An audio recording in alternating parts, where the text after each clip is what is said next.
This is football. I am Kevin Clark, guys. Sunday recap week 1. I am watching. You might see it if you're watching the TV version of this. You might see the beautiful, beautiful footage of Chris Berman and Booger McFarland talking. I'm actually going to turn it off because it's so distracting. Because it's just the best show on TV. The recap of Sunday NFL primetime. Just the best show in the world.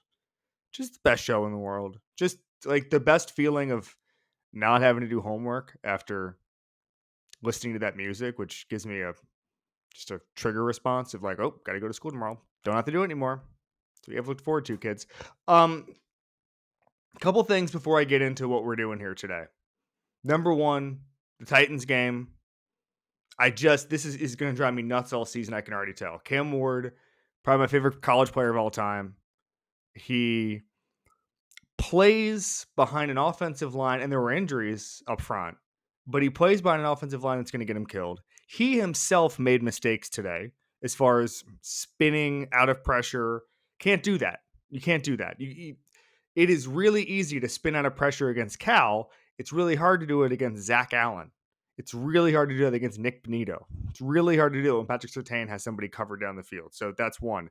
But then the receivers are going to put me in an early grave. As someone who's invested in Cam Ward doing well, just from a personal experience, because I like seeing him play, I believe that the Titans receivers are the worst thing in my life. They're like the of the things I need to perform well. We live in a country of institutions. Everybody has to do their job. The Titans receivers are among the worst at their particular function. And I saw a couple people, including our buddy Ben Solak, say, now, if you watch the clips, just go ahead. They said, well, Cam is firing the ball in there. You got to put on the numbers instead of the hands. My response to that, first of all, is that a bunch of undrafted free agents who no longer are on NFL rosters and never were on NFL rosters seemed to do fine with it last year in ACC play.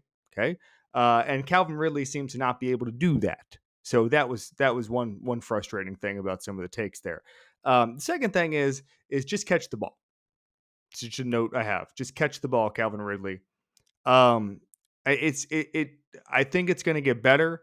The play calling is going to get better. It can't get worse for the receivers, but Cam Ward should have won that game today. The Tennessee Titans should have won that game today. And the one reason I'm addressing this now is because I already feel like this is going to be a recurring bit for me, and you're going to get to track my descent into madness, which I think is really going to be special for you guys. Is that I'm just going to be able to, you guys are going to be able to track week 1. I feel great. I feel fine. September 7th. By November, I will be not of this world. Just completely off this. And I may not even appear on camera. It's going to get worse. This is extremely upsetting to me. So Cam Ward, please do something about your receivers who have no idea what they're doing. The offensive line is going to get him killed. I just save Cam Ward. Save Cam Ward. All right. So I was thinking about today the lies that we tell ourselves in the offseason. Hell, I told some Cam Ward lies about how the receivers were going to be able to catch the ball. But I was thinking about fandom and what we do from November, or in some cases January for teams bad, from January until September 6th, which is the day before the season starts for most teams.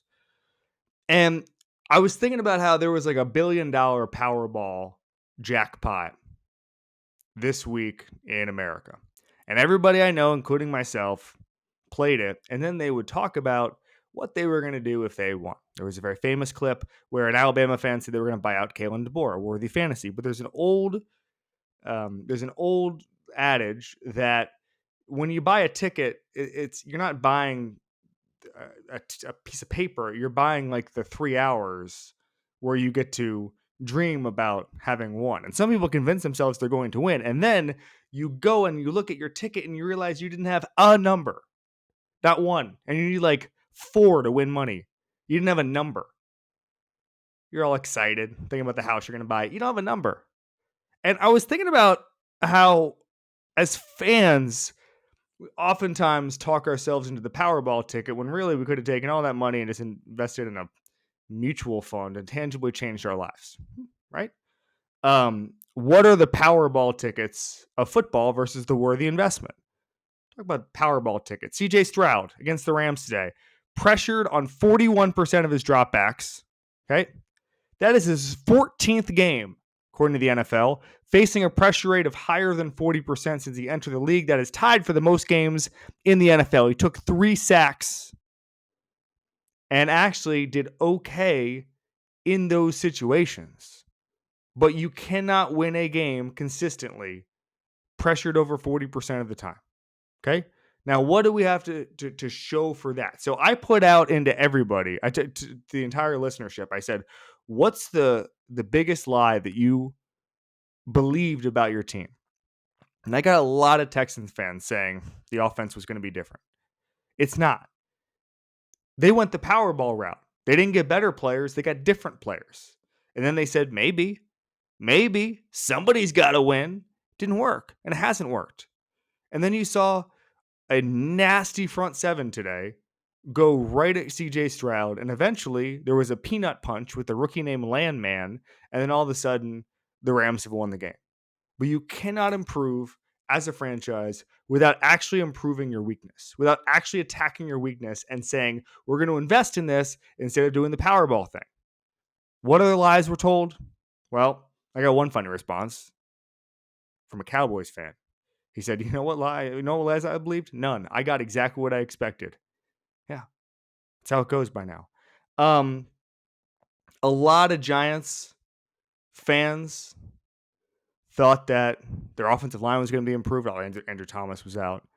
That they were going to be able to put up points with Russell Wilson, that Russell Wilson bring credibility to the QB spot. Has not happened. If you saw the headlines on Sunday night, Brian Daboll did not even commit to Russell Wilson starting in week 2. It could be Jackson Dart.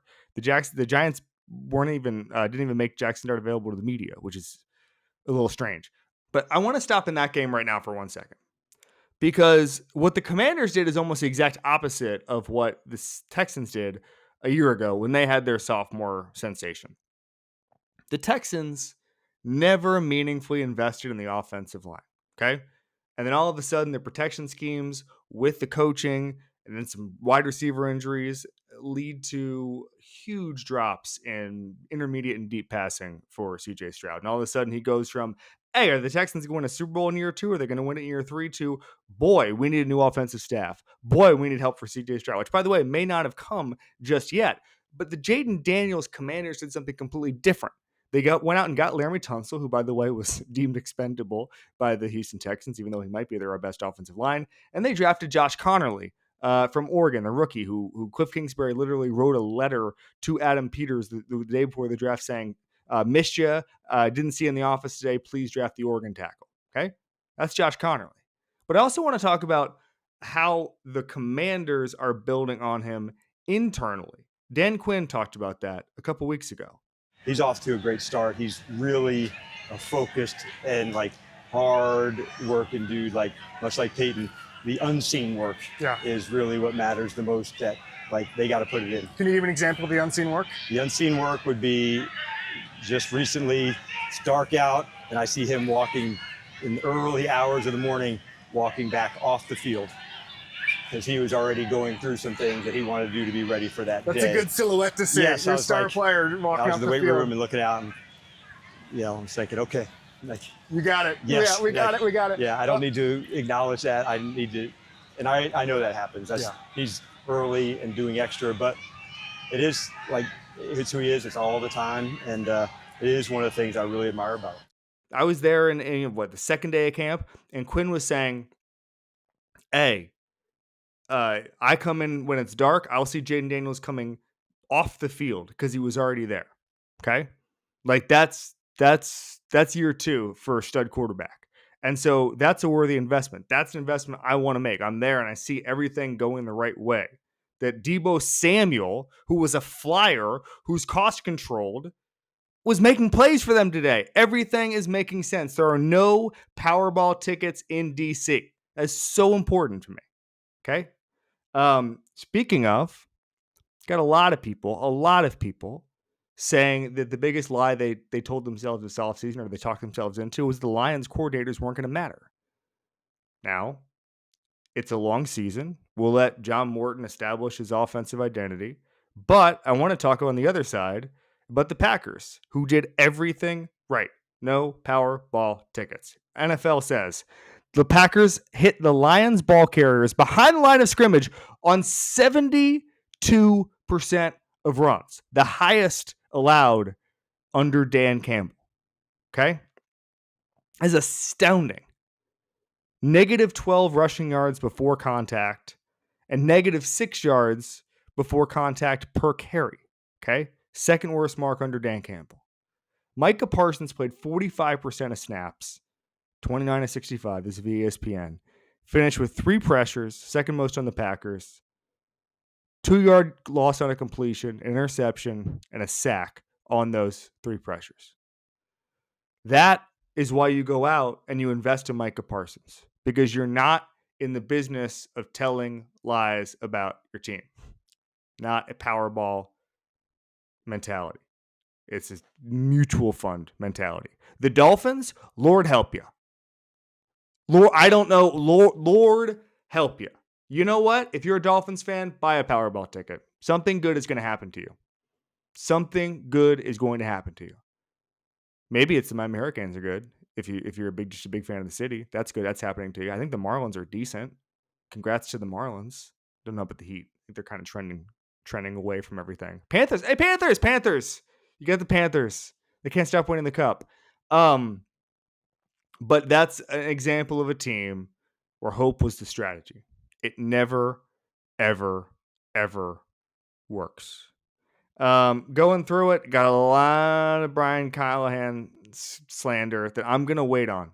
Today, for me, there were some play calling mistakes, but boy, it was a lot of personnel problems. Real quick before I get to the Steelers and the Jets, I do want to say that I'm getting a lot of Vrabel slander, a lot of Drake May slander, a lot of people saying that they thought that Vrabel was going to professionalize the operation. Just give that time. That was one of the least talented rosters in football. They integrated a bunch of new faces and new players into that roster. They're turning it over from day one. I would just give that a little more time. I do believe that was a lie. If you talked yourself into 10 or 11 wins for the Patriots, yes, you talked yourself into a lie. But if you talked yourself into 8 wins, you did not. I don't think so. Got some people saying the Cardinals, they bought into the Cardinals fixing their O-line. Yeah. I mean, they spent draft capital on it. Maybe they'll take a little bit, but yeah. You got gaslit. You got had. Falcons talking about how they have a good place to kicker. Yeah. Cost you the game today. Not good. By the way, Jake Moody. Lots of Jake Moody. Oh, Jake Moody's not going to be a problem. A lot of people saying that today. They bought into that. And I had one guy say the Saints were going to win the division. Brother, what? That's delusion. That's delusion. That's not you talking about a lie that was sold to the fan base. Nobody was talking about that. Now one person was talking about that. Chiefs deep ball again. We got to put it on hold because Xavier Worthy's hurt, and it sounds like it's gonna be doubtful, not doubtful, but he's gonna miss significant time. And there's hope he can return this season. The Bengals, borderline. So today was good. I saw Joe Burrow say they stole the game. That's exactly what they did. But no pictures on the scorecard, guys. They won the game. It was ugly. It was sloppy. The defense with Cincinnati looked decent. And if the problem is you need to get Jamar Chase and T. Higgins rolling, I'll take that every single day. You're just getting wins. So then when you catch fire in October, November, December, and the offense starts going, good things are going to happen. I'm not worried about the Bengals at all. In fact, I'm encouraged. I don't think the offensive line is going to be that much better. I think Joe Burrow is going to take hits. If you guys saw that hit from Myles Garrett, I mean, look it up if you haven't seen it. Joe Burrow is just hanging in the pocket. Myles Garrett zooms through there and just annihilates him. Just like an old school, like a 1990s VHS tape type of hit, where it's like the NFL that got in trouble for marketing these types of hits in the early 90s. That's how bad it was. All right, so now let's talk about the most important, I think, development on Sunday, which is Aaron Rodgers. So Aaron Rodgers is a good example of a solid investment mentality that I was talking about that I think a lot of fans thought was a Powerball mentality. I don't think that's the case at all. If you watch what Aaron Rodgers was doing on Sunday, he was just hitting open guys. Like he was just hitting open guys and he knew where to go with the ball. He cannot extend plays where he misses he misses three guys in the backfield and then throws it 40 yards down the field. He can't do that anymore. What he can do is he was doing a lot of bootlegs to the right and then smashing defenses with the open guy. That's it. It was not a magic trick. It was just Aaron Rodgers knows where to go with the football because he can read a defense, get him to declare with his eyes, and then stretch them out and then find the open guy. Bam. Knowing where to go with the ball is a superpower, even if you don't have the athleticism you used to. On Sunday, Aaron Rodgers completed 8 of 10 play action passes for 71 yards and 3 touchdowns. That is the most, according to the NFL, touchdowns on play action passes in a game since 2016 for him. Okay? Again, it is not rocket science.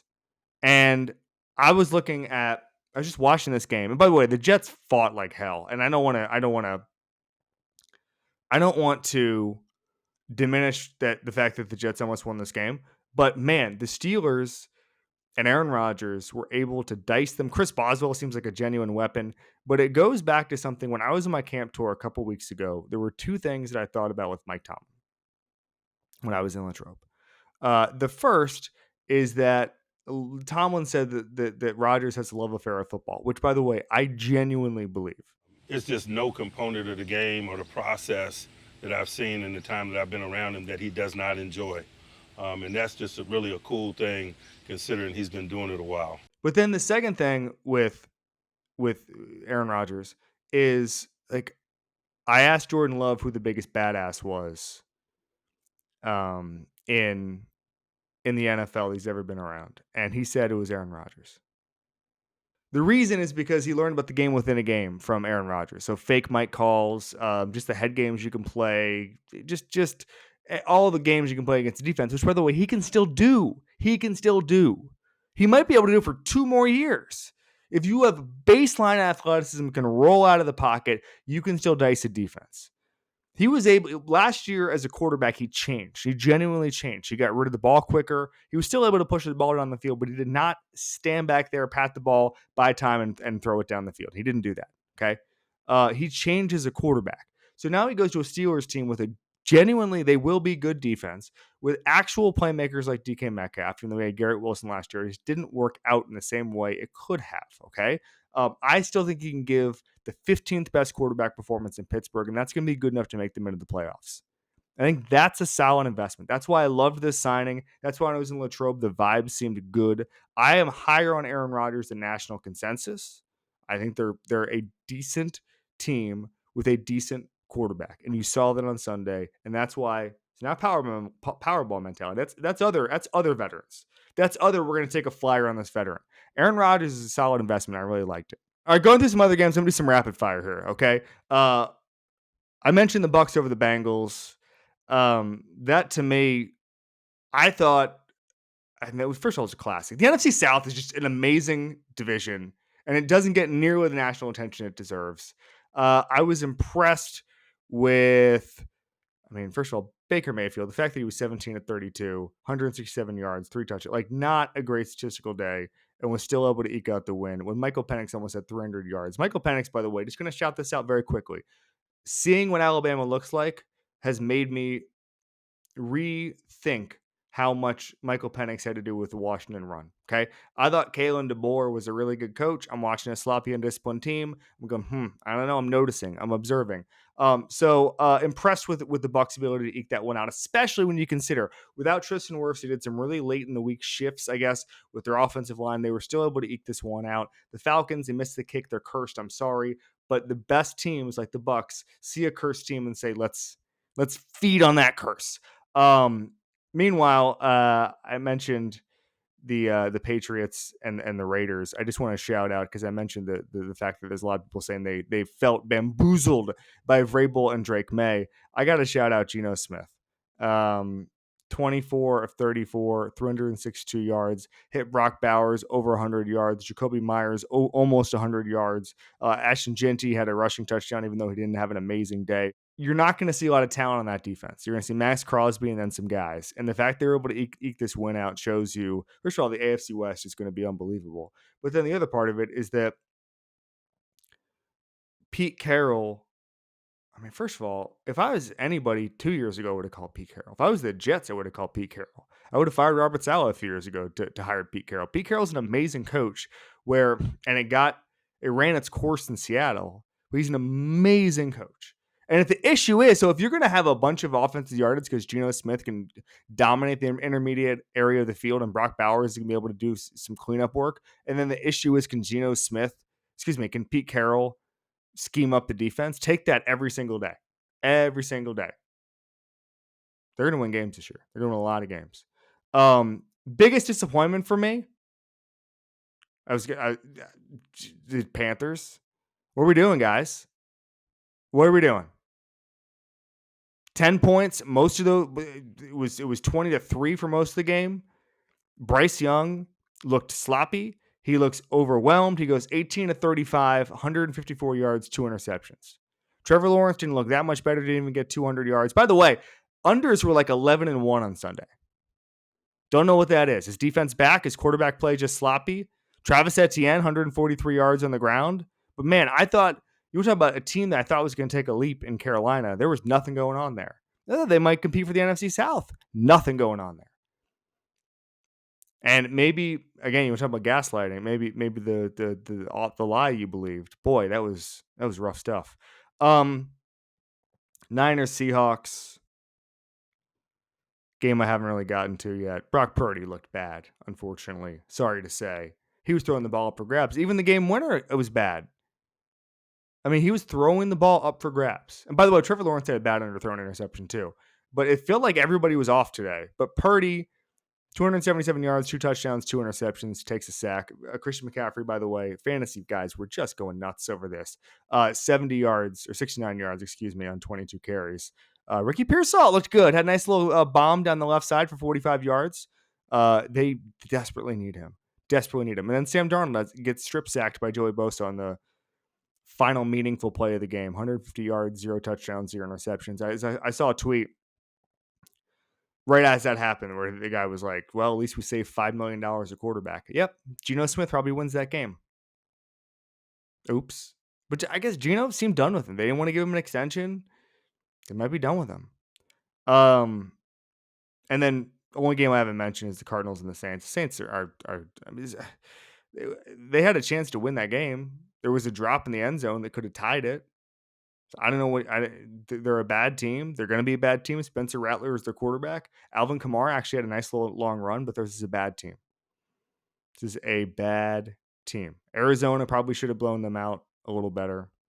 But it's that Kyler Murray was injured. Had an illness at the beginning of the day, and he was put on the injury report. So I don't know if he was sick or what. He played fine. But that's it. That's the afternoon slate that that I'm wrapping up here.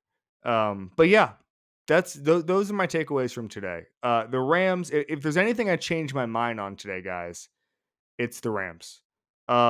Because I went from, now you know my journey with the Rams.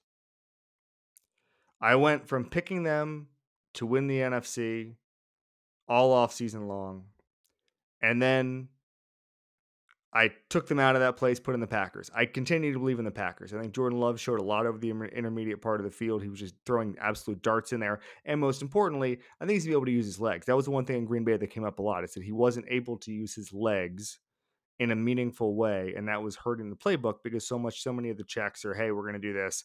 If you see this look, that wasn't in there last year. Okay, that was really, really, really important. He's going to be able to do that now. But then the Rams, I ding them a lot because of Matthew Stafford's health. And I'm still worried about that offensive line. But I do think that the Rams, I took them off the NFC contender tier after seeing them grind this win out against the Texans, just how dominant that defense was against a really good Texans team. I'm putting the Rams back in my tier 1 of contenders. I was really worried about them the entire basically training camp. Now that I see it and Matthew Stafford isn't in the cryogenic airstream anymore, I'm putting them back into the top tier of contenders. Other than that, guys, and this is a PSA, don't overreact. Don't overreact to week 1. I did a Chris Long thing on Monday. It was at an event he had. He said Belichick used to say football doesn't start till Halloween. It's very important you don't overreact, except to the damn Titans receivers. I'm underreacting, if anything. We'll see you guys on Tuesday. Got some great guests this week. 2 ex-players, both of them have been on the show before. You're really going to enjoy it. This has been football.